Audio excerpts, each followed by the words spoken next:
नमस्कार दोस्तों, जय हिंद जय भारत। मैं हूं CL Saini CD RK Saini BEd classes में आप सभी का हार्दिक स्वागत है, अभिनंदन है। दोस्तों, हमारे इस चैनल के माध्यम से बीएड पाठ्यक्रम, डीएड पाठ्यक्रम, बीए बीएड पाठ्यक्रम, बीएससी बीएड पाठ्यक्रम, इन सभी बीएड आधारित पाठ्यक्रमों पर टॉपिक टू टॉपिक आप द्वारा जो भी कंटेंट हमें सेंड किए जाते हैं उन टॉपिक्स को हमारे द्वारा समझाने का प्रयास किया जाता है। दोस्तों, आज की लाइव क्लास के अंतर्गत हम जो आपका पेपर है जेंडर, विद्यालय और समाज, इस पेपर के अंतर्गत समाजीकरण के औपचारिक एवं अनौपचारिक साधन या अभिकरण, इस टॉपिक पर हम चर्चा करेंगे कि जो समाजीकरण की प्रक्रिया होती है, इस समाजीकरण की प्रक्रिया के कौन कौन से औपचारिक साधन है, कौन कौन से अनौपचारिक साधन है, जिन्हें हम साधन या अभिकरण। देखिए, आपकी परीक्षा में इस टॉपिक पर कई बार प्रश्न आया हुआ है। इस टॉपिक पर आपसे वो समाजीकरण के औपचारिक और अनौपचारिक साधनों के नाम पूछते हुए या परिभाषा पूछते हुए किन्हीं दो अभिकरणों या किन्हीं दो साधनों के बारे में वर्णन करा सकता है। और यह टॉपिक आपकी परीक्षा में लॉन्ग टाइप क्वेश्चंस में आ सकता है, आपकी परीक्षा की दृष्टि से बहुत महत्वपूर्ण है। तो आप सब बने रहें हमारे साथ, हमारे इस चैनल के साथ। और दोस्तों, यदि आप हमारे इस चैनल पर पहली बार आए हैं तो हमारे इस चैनल को सब्सक्राइब करें और पास ही बने बेल आइकन को जरूर दबावें, जिससे हमारे द्वारा जब भी कोई न्यू वीडियो अपलोड किया जाता है या लाइव क्लास चलाई जाती है तो उनके नोटिफिकेशन आपको मिल सके और आप अच्छा अधिगम करते हुए परीक्षा की अच्छी तैयारी हमारे इस चैनल के माध्यम से आपकी हो। दोस्तों, जब बालक का जन्म होता है तो बालक ना तो सामाजिक होता है ना असामाजिक होता है। आपने देखा होगा, जब बालक मां के गर्भ से जन्म लेता है तो ईश्वर उसके शरीर पर या किसी उसके सिर पर किसी भी प्रकार की कोई मोहर लगाकर नहीं भेजता है कि ये सामाजिक प्राणी है, ये इसका नाम रहेगा, ये फला जाति का है, ये फला धर्म का है। ये ईश्वर कभी भी नहीं भेजता है। केवल बालक का जन्म मां के गर्भ से होता है। लेकिन क्या होता है, जो बालक जन्म के समय ना तो सामाजिक होता है ना असामाजिक होता है, लेकिन वो एक जैविकीय प्राणी होता है। जैविकीय आधार पर उसका जन्म होता है। आप सब जानते हैं, जब माता और पिता मिलकर निषेचन की प्रक्रिया करते हैं, उस निषेचन की प्रक्रिया के द्वारा शुक्राणु और अंडाणु के मिलन से भ्रूण का निर्माण होता है और 9 महीने बाद बालक या बालिका का जन्म होता है। इसलिए बालक या बालिका के जन्म के समय उसे जैविकीय प्राणी माना जाता है और उस जैविकीय प्राणी में कई प्रकार की विशेषताएं, कई प्रकार के गुण, कई प्रकार की क्षमताएं होती है। और जब उसका जन्म हो जाता है और जन्म के बाद वो परिवार के सदस्यों से मिलता है, यानी कि परिवारजन उससे मिलते हैं, यह परिवारजनों को वो देखता है, धीरे धीरे उनका अनुकरण करता है और धीरे धीरे जो उसकी क्षमताएं हैं, उसकी जो विशेषताएं, उसके जो गुण हैं, उनके आधार पर वो क्या बन जाता है, वो सामाजिक प्राणी बन जाता है और समाज में अपना जीवन यापन करने लग जाता है। और जो मानव जैविकीय चक्र है उसकी प्रक्रिया वो धारण करने लग जाता है। उसका जन्म हुआ, जब वो बड़ा हुआ तो उसकी शादी हुई, फिर उसके बच्चे हुए, तो पीढ़ी दर पीढ़ी ये जैविकीय प्रक्रिया चलती रहती है। और उसी जैविकीय प्रक्रिया के तहत वो बालक समाजीकरण की प्रक्रिया के अंतर्गत सामाजिक प्राणी बनता है और हम सब समाज में रहते हैं। समाज में ही हमारा जन्म होता है और इसी समाज में हमारी मृत्यु हो जाती है। इसलिए जो बालक बालिका होते हैं ये समाज से अलग नहीं है, जैविक प्राणी हैं, लेकिन जन्म के बाद वो सामाजिक प्राणी बन जाते हैं। तो यहाँ पर जो समाजीकरण की प्रक्रिया होती है, इस समाजीकरण की प्रक्रिया के अंतर्गत समाजीकरण के दो प्रकार के साधन या अभिकरण माने जाते हैं। पहला देखिए यहाँ पर पहले प्रकार का साधन या अभिकरण होता है औपचारिक साधन या अभिकरण, और दूसरे प्रकार का साधन या अभिकरण होता है अनौपचारिक, यानी कि औपचारिक और अनौपचारिक साधन या अभिकरण। समाजीकरण की प्रक्रिया में यहाँ पर जो बालक बालिका होते हैं ये औपचारिक एवं अनौपचारिक साधनों के माध्यम से अपना जीवन यापन करते हैं, अपने बालक बालिकाओं का जीवन यापन करते हैं, अच्छा व्यवसाय करते हैं और इस समाज में अच्छा जीवन जीते हैं। और एक दिन इसी समाज के व्यक्तियों के द्वारा उसे किसी शमशान ग्रह पर ले जाया जाता है जब उसकी मृत्यु हो जाती है। यानी कुल मिलाकर जन्म के बाद और मृत्यु पर्यंत तक बालक या बालिका यानी व्यक्ति ये सामाजिक प्राणी होता है और समाज में ही अपना जीवन यापन करता है। तो यहाँ पर हम सबसे पहले समाजीकरण के जो औपचारिक साधन है या अभिकरण है उनके बारे में हम चर्चा करेंगे। तो यहाँ पर दोस्तों पहला पॉइंट है समाजीकरण की प्रक्रिया निश्चित लिखित कानूनों के द्वारा संपन्न होती है तथा समाज के प्रत्येक व्यक्ति या समूह को मानना ही पड़ता है। मान लीजिए हमारे समाज में कोई कानून है और वो लिखित रूप में लिखा हुआ है, कई पुस्तक में संधारित है, तो समाज के लोगों के द्वारा उस नियम को मानना ही पड़ेगा। और यदि समाज के व्यक्ति उस नियम को नहीं मानेंगे तो क्या होगा? नियम को नहीं मानने पर या नियम का विरोध करने पर उस व्यक्ति को दंड दिया जाता है। क्यों? क्योंकि जो नियम हमारे समाज में लिखे गए हैं, लिखित कानून है, उनमें उनकी अवहेलना करने पर दंड की व्यवस्था होती है। कहाँ? लिखित कानून में। तो यहाँ पर ये औपचारिक साधनों के अंतर्गत या औपचारिक अभिकरणों के अंतर्गत ये व्यवस्थाएं होती है।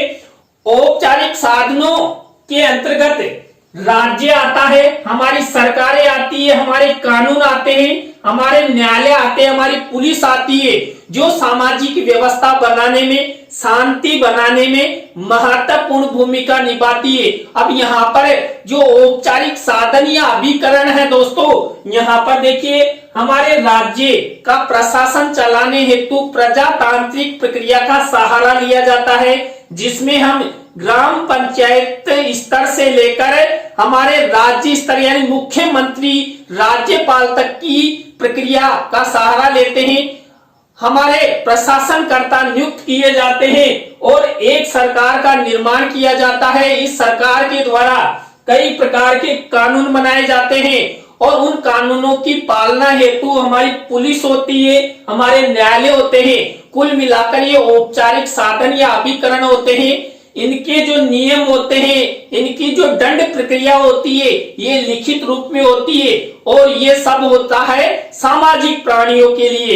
आप सब जानते हैं हमारे समाज में कोई भी किसी भी प्रकार का कोई अनैतिक कार्य कर देता है, चोरी करता है, डकैती करता है, कोई बलात्कार करता है, तो उन्हें औपचारिक साधनों के अंतर्गत उन्हें दंड प्रदान किया जाता है। क्यों? क्योंकि उसने नियम की अवहेलना की है। तो दोस्तों आपकी ये समझ में आ गया होगा कि समाजीकरण की प्रक्रिया के औपचारिक साधन क्या होते हैं, कैसे होते हैं। कुल मिलाकर औपचारिक साधन लिखित रूप में होते हैं, जहां पर समाज के लोगों के लिए दंड की व्यवस्था होती है। इसी तरह दोस्तों यहाँ पर दूसरा पॉइंट है समाजीकरण की प्रक्रिया के अनौपचारिक साधन। अभी मैंने औपचारिक साधनों के बारे में बताया, अब हम अनौपचारिक साधनों के बारे में चर्चा करेंगे। दोस्तों यहाँ पर 2 या 3 अनौपचारिक औपचारिक साधनों का वर्णन भी हमारे द्वारा आपको बताया जाएगा। ये लाइव क्लास थोड़ी लंबी होने वाली है, इसलिए आप खाना खा ले और आराम से इस लाइव क्लास को देखें, सुने, समझे, तो यहाँ पर दोस्तों समाजीकरण की प्रक्रिया के अंतर्गत जो अनौपचारिक साधन होते हैं उनके बारे में क्या कहा गया है।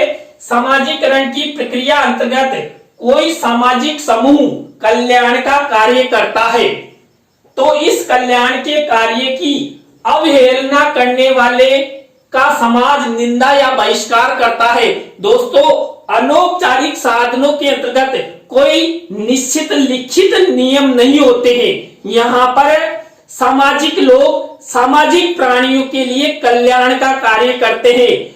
आपने देखा होगा कई बार समाज की मीटिंग होती है, उस समाज की मीटिंग में कई नियम मौखिक रूप से निर्धारित किए जाते हैं, लिखे नहीं जाते हैं।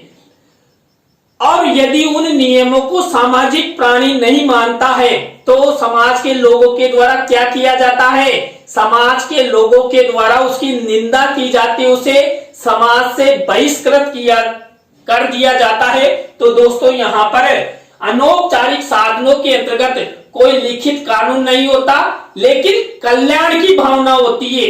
एक व्यक्ति दूसरे व्यक्ति से, एक परिवार दूसरे परिवार से, आपस में एक समूह दूसरे समूह से मिलकर आपस में सहयोग, प्रेम आदि की भावना विकसित करते हैं और अपने समाज को, अपने परिवार को आगे बढ़ाने का प्रयास करते हैं। समाजीकरण में जो औपचारिक साधन होते हैं उनका संबंध समाज से होता है। देखिए यहाँ पर जब हमने औपचारिक साधनों के बारे में आपको बताया था तो वहां सीधा साधन होता है हमारे जो कानून है, हमारे जो राज्य हैं, हमारी जो कानूनी संस्थाएं हैं उनसे सीधा संपर्क होता है। लेकिन जो अनौपचारिक साधन होते हैं उनका सीधा संपर्क किनसे होता है, हमारे समाज से होता है। क्यों? क्योंकि समाज के कोई लिखित कानून नहीं होते, ऐसे मौखिक कानून होते हैं कि आपने कई बार देखा होगा कि कई व्यक्ति कह देते हैं कि आपको इस तरह रहना चाहिए, इस तरह के कपड़े पहनना चाहिए, आपको गाली गलौज नहीं करना चाहिए, परिवार में या समाज में शांति बनाए रखना चाहिए। तो इस तरह ये समाज के नियम मौखिक रूप से बनते हैं। आपने एक हमारी परंपरा देखी होगी कि कोई व्यक्ति किसी औरत को भगा कर ले जाता है या उसकी इच्छा विरुद्ध शादी कर लेता है तो हमारे समाज के लोग मीटिंग करके उसकी निंदा करते हैं या उस पर जुर्माना लगा देते हैं। तो इस तरह की व्यवस्थाएं समाज द्वारा निर्धारित की जाती है। तो यहाँ पर समाजीकरण में औपचारिक साधनों का संबंध सीधा समाज से होता है। समाजीकरण की प्रक्रिया में अनौपचारिक साधन औपचारिक साधनों की तुलना में अधिक प्रभावशाली होते हैं। देखिए यहाँ पर मैंने आपको औपचारिक और अनौपचारिक इन दोनों साधनों के बारे में, इन दोनों अभिकरणों के बारे में बताया जा रहा है। लेकिन यदि प्रभावशाली रूप से देखें तो अनौपचारिक जो साधन या अभिकरण होते हैं ये औपचारिक साधनों की तुलना में अधिक प्रभावशाली होते हैं। क्यों? क्योंकि जो ये अनौपचारिक साधन या अभिकरण है ये सब समाज के लिए होते हैं और समाज के लोगों के द्वारा बनाए जाते हैं और कोई लिखित नहीं होते हैं। कभी भी कुछ भी नियम लगा सकते हैं, कुछ भी दंड प्रक्रिया निर्धारित की जा सकती है और कभी भी समाज से बहिष्कृत किया जा सकता है। तो ये सब अनौपचारिक साधनों के अंतर्गत आते हैं। यहाँ पर अनौपचारिक साधनों के अंतर्गत क्या क्या आता है दोस्तों? अनौपचारिक साधनों या अभिकरणों के अंतर्गत हमारी जो सामाजिक प्रथाएं होती है वो प्रथाएं आती है, लोक रीतियां आती है। हमारे समाजों में जो प्राचीन काल से जो लोक रीतियां चली आ रही है, परंपराएं चली आ रही है वो सब आती है। लोकाचार आते हैं। आपने एक प्राचीन समय में एक कहावत सुनी होगी भगवान राम के विषय में कि जो रावण है ये माता सीता को उठाकर ले गया था तो अयोध्या राज्य में लोगों के मन में एक लोकाचार उठा था कि सीता रावण के साथ रही, क्या पता कैसे संबंध बनाए।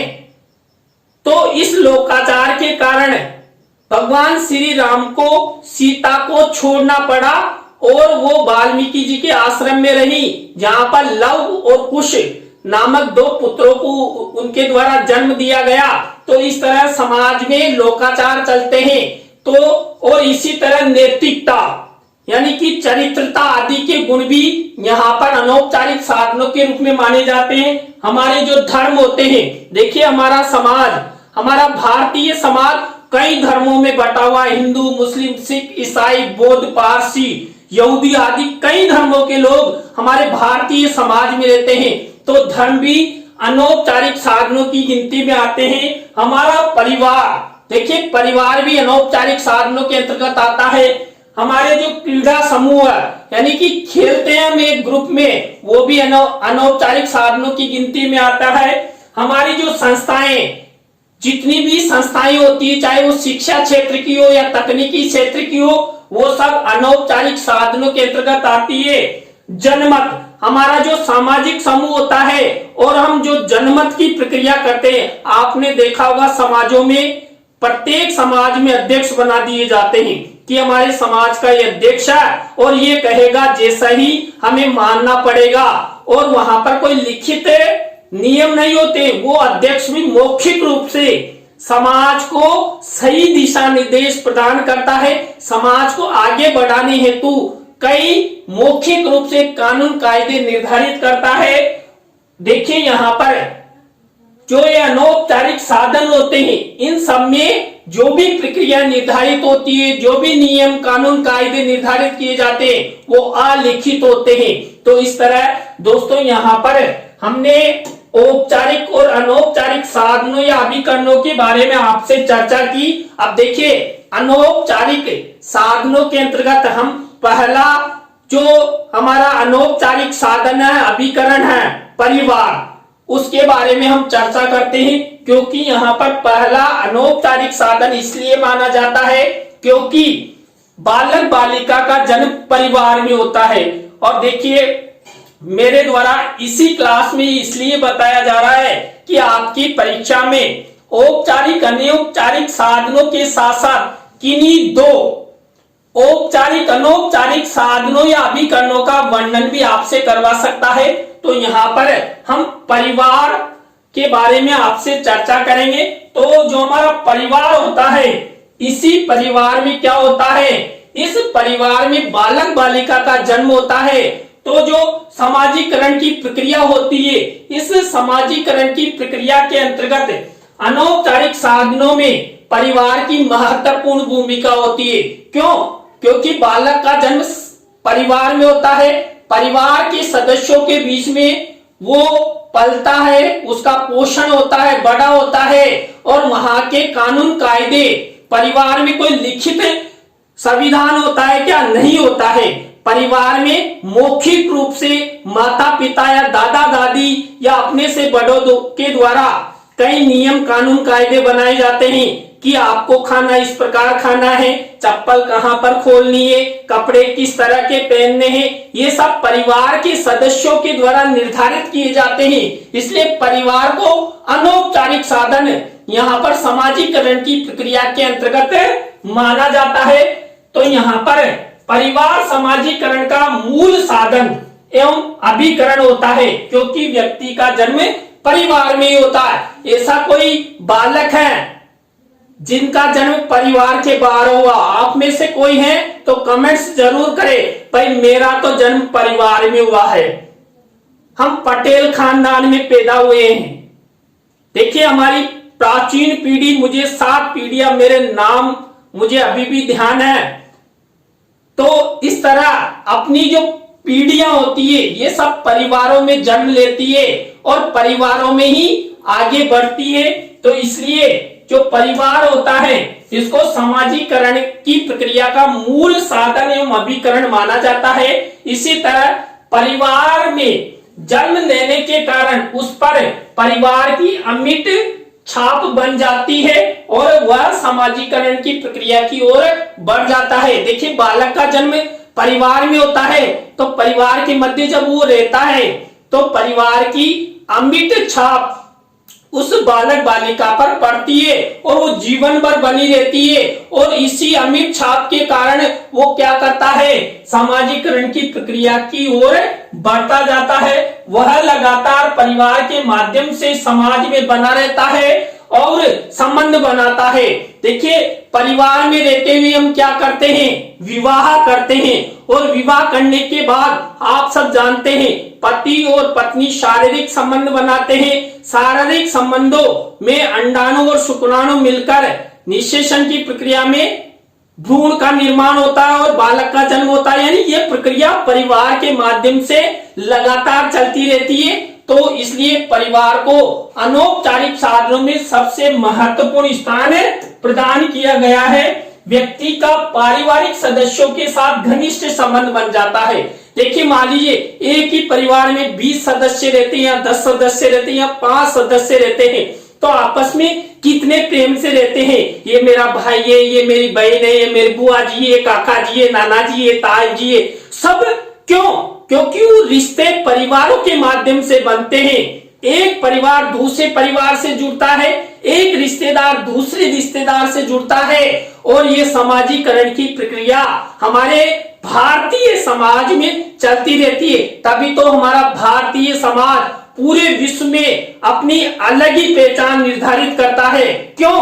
क्योंकि हमारे देश में अनेक धर्म, जातियां, वर्ग हैं, फिर भी अनेकता में एकता भारत की विशेषता है। तो हमारे जो भारतीय परिवार है और हमारे भारतीय परिवार किसके लिए जाने जाते हैं? संयुक्त परिवार के नाम से जाने जाते हैं। यहाँ पर पूरे परिवार के सदस्य अधिकांशतः एक साथ रहते हैं। ये तो अभी हमारे भारतीय समाज में क्या हो रहा है, पाश्चात्य संस्कृति का प्रभाव हो रहा है। मैंने कल भी आपको बताया था, इस पाश्चात्य संस्कृति के कारण हमारे भारतीय समाज के लोग एकल परिवारों में रहने लगे हैं। नहीं तो संयुक्त परिवारों में हमारे भारतीय समाज के लोग प्राचीन समय में भी रहते थे और अभी भी कई रहते हैं। तो यहाँ पर इसके बाद आगे के पॉइंट देखिए, परिवार के बीच रहकर व्यक्ति सहयोग, स्नेह, प्यार आदि का अधिगम करता है, जिससे उसको शांति मिलती है। देखिए, परिवार में अनेक सदस्य होते हैं और परिवार के सदस्यों के बीच में आपस में क्या होता है, सहयोग की भावना होती है, स्नेह होता है, प्यार होता है। स्नेह और प्यार एक ही है।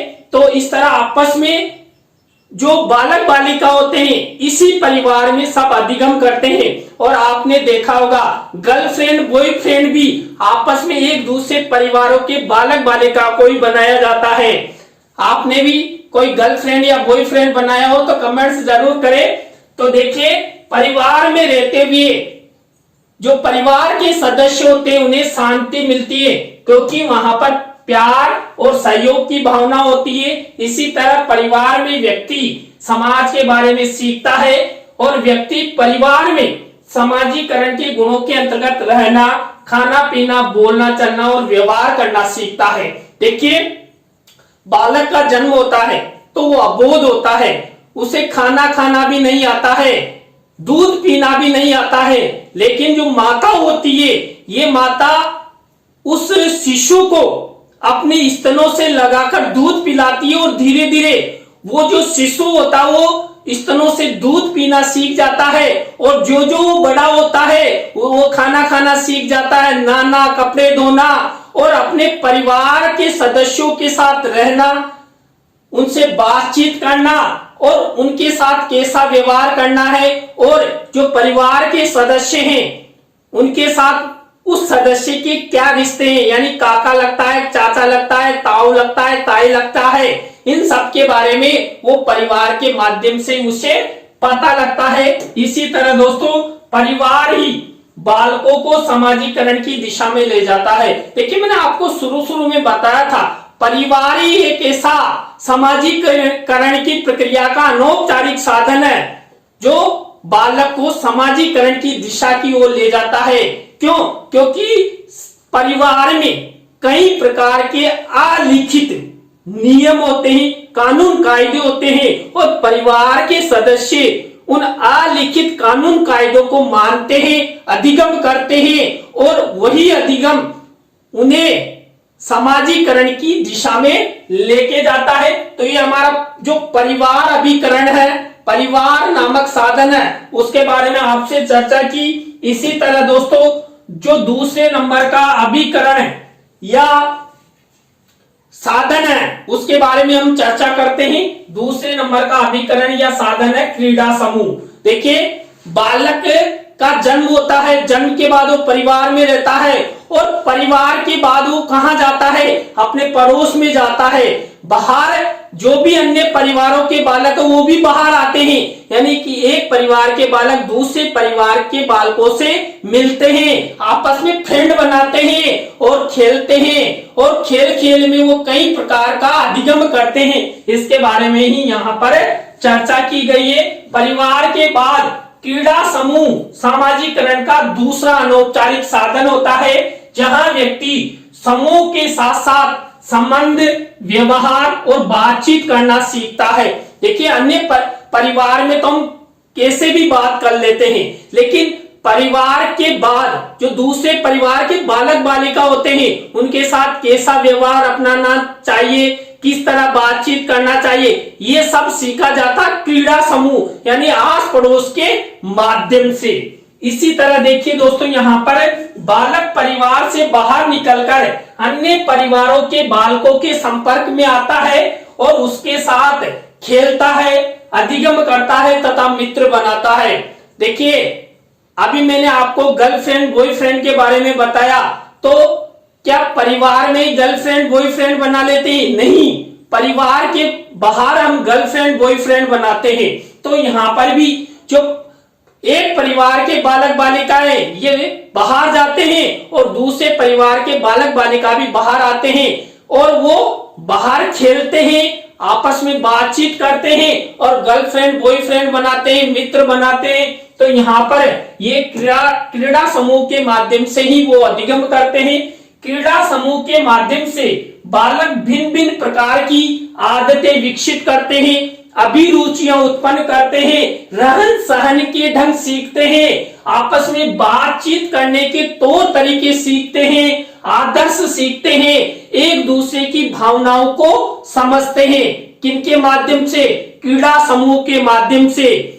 और यहाँ पर क्रीड़ा जो समूह होता है ये समाज के बालकों के लिए अति महत्वपूर्ण होता है, और जो क्रीड़ा समूह होता है ये बालक बालिकाओं को समाजीकरण बनाने में महत्वपूर्ण भूमिका निभाता है, क्योंकि क्रीड़ा समूह में कई बालक बालिका रहते हैं जो आपस में खेलते हैं, अधिगम करते हैं, बातचीत करते हैं और एक दूसरा कैसे कपड़े पहनता, किस तरह रहता है, ये सब क्रीड़ा समूह के बारे में जानते हैं।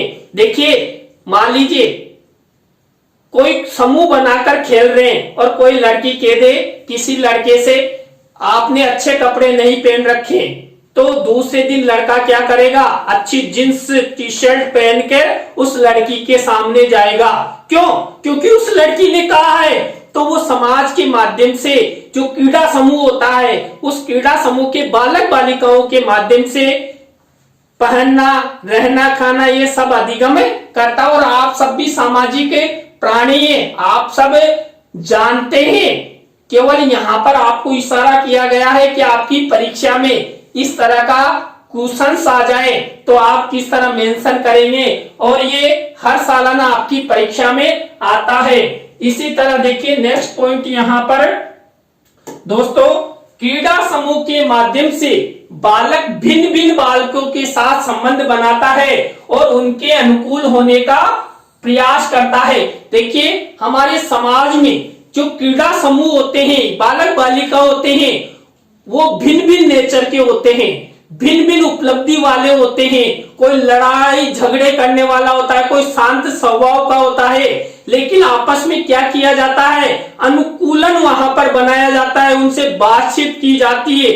आपने क्रिकेट का खेल देखा है, वहां पर न्यूनतम 11 खिलाड़ी होते हैं। अब वो 11 खिलाड़ी आपस में कितना सामंजस्य बनाते हैं कि हम दूसरी टीम से हारे नहीं, दूसरी टीम को हरा दे, तो आपस में वहां पर सामंजस्य बनाया जाता है। इसी तरह क्रीड़ा समूह हमारी समाजीकरण की प्रक्रिया के लिए महत्वपूर्ण है।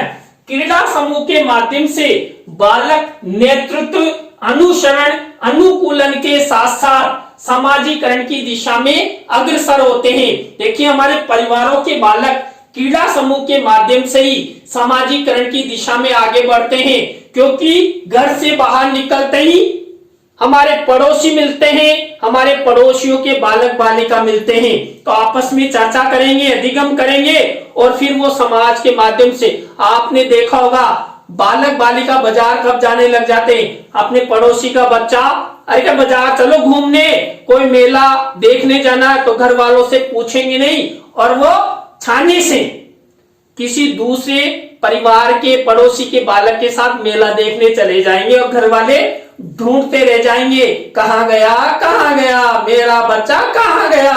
तो इस तरह यहाँ पर क्रीड़ा समूह के माध्यम से बालक बालिका क्या बनते हैं, समाजीकरण की दिशा में सामाजिक प्राणी बनते हैं। दोस्तों इसके बाद हमारे जो थर्ड नंबर की अनौपचारिक साधन है, कौन सी, शिक्षण संस्थाएं, इसके बारे में हम चर्चा करेंगे। बहुत लंबा वीडियो हो चुका है, बहुत लंबी क्लास आपको लग रही है। आप सबने खाना तो अच्छी तरह खा लिया ना, पानी भी पी लो, बस 2-5 मिनट की बात और है। लेकिन ये परीक्षा में आ गया तो आपके 20 में से 20 अंक भी पक्के मान लीजिए।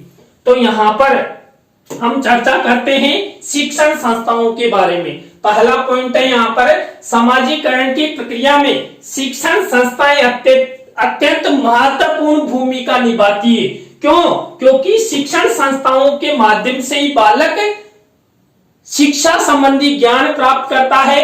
शैक्षणिक संस्थाओं में व्यक्ति का बौद्धिक विकास होता है तथा ज्ञान के द्वारा अज्ञानता दूर होती है। देखिए बालक बालिका जब विद्यालय जाते हैं या शिक्षा प्राप्त करते हैं या अधिगम करते हैं तो उनके माध्यम से बालक बालिकाओं जो अज्ञानता होती है वो दूर होती है, यानी कि बालक अंधकार से प्रकाश की ओर जाता है, अज्ञानता से ज्ञान की ओर जाता है, उससे ज्ञान की प्राप्ति होती है, समझ उसमें विकसित होती है। किनके माध्यम से? शिक्षण संस्थाओं के माध्यम से। विभिन्न प्रकार के पुस्तकीय ज्ञान के साथ साथ शिक्षकों द्वारा उसे प्रगति के मार्ग पर चलने का व्यवहारिक ज्ञान भी शैक्षणिक संस्थाओं में ही प्राप्त होता है। किसको? बालक बालिका को। क्यों?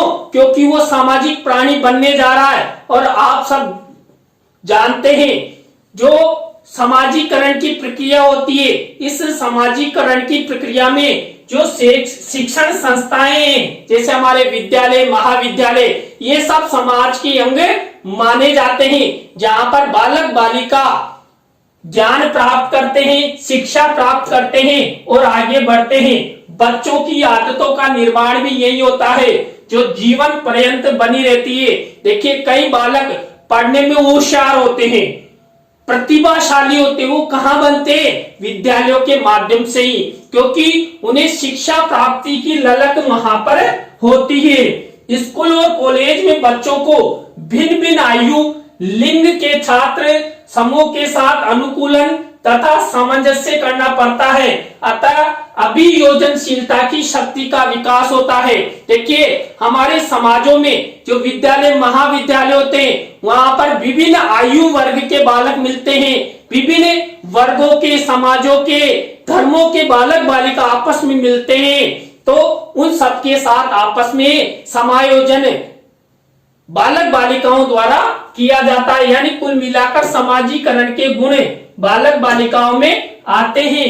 शिक्षण संस्थानों में ही व्यक्ति समाज और व्यक्ति के साथ व्यवहार करना सीखता है, समाज और संस्कृति के अनुकूल कार्य करना सीखता है, बड़ों का आदर सम्मान करना सीखता है, उचित अनुचित और वास्तविक तथा सैद्धांतिक तत्वों के संबंध में विशेष ज्ञान वो प्राप्त करता है जो व्यक्ति के व्यक्तित्व को पूर्ण रूपेण प्रभावित करते हैं। देखिए जो शैक्षणिक संस्थाएं हैं, इन शैक्षणिक संस्थाओं के माध्यम से बालक बालिका अपने व्यक्तित्व का विकास करते हैं, उचित अनुचित का ज्ञान प्राप्त करते हैं, अपने भविष्य को देखते हैं कि मुझे फ्यूचर में क्या करना है, कौन सा व्यवसाय करना है और कैसे करना है। इन सब का ज्ञान, इन सब का अधिगम शिक्षण संस्थाओं के माध्यम से बालक बालिकाओं को होता है और वो इन सब का अधिगम करते हुए अपना अच्छा फ्यूचर बनाते हैं। शिक्षण संस्थाओं में विचारों और भावनाओं का आदान प्रदान होता है, फलस्वरूप बच्चों में सामाजिक गुणों का विकास होता है। देखिए, विद्यालयों के माध्यम से, शिक्षण संस्थाओं के माध्यम से जो बालक बालिका है वो अपने विचारों का आदान प्रदान करेंगे, नए विचार उत्पन्न करेंगे, अपनी भावनाओं का एक दूसरे से आदान प्रदान करेंगे। तो क्या होगा, बालकों में सामाजिक गुणों का विकास होगा और वो सामाजिक प्राणी बनेंगे। समाजीकरण की प्रक्रिया के अंतर्गत खुद के विकास के साथ साथ समाज के लोगों का भी वो विकास कर पाएंगे। इसलिए यहाँ पर जो शैक्षणिक संस्थाएं हैं ये समाजीकरण की प्रमुख साधन मानी जाती है, प्रमुख अभिकरण यहाँ पर माना जाता है। तो दोस्तों, आज की लाइव क्लास के अंतर्गत हमने जो समाजीकरण की प्रक्रिया है, इस समाजीकरण की प्रक्रिया के अंतर्गत औपचारिक और अनौपचारिक साधनों या अभिकरणों के बारे में आपसे चर्चा की और उनमें से ही 3 मुख्य साधनों और अभिकरणों के बारे में भी आपको बताया। आज की लाइव क्लास आपको कैसी लगी कमेंट्स में हमें जरूर बताएं। देखिए दोस्तों, इस क्लास को बनाने में मुझे बहुत मेहनत हुई है, आप हमें फुल सपोर्ट करें। आपको ये क्लास अच्छी लगती है तो अधिक से अधिक लाइक करें, कमेंट्स करें और अपने अपने दोस्तों को शेयर जरूर करें। दोस्तों, इसी तरह आपके द्वारा जो भी कंटेंट हमें भेजे जाएंगे उन सबको बनाने का प्रयास हमारे द्वारा किया जाएगा। तो दोस्तों, आज की लाइव क्लास में बस इतना ही, मेरा भी मुंह दुखने लग गया है। तो दोस्तों, जय हिंद, जय भारत, राम राम साहब।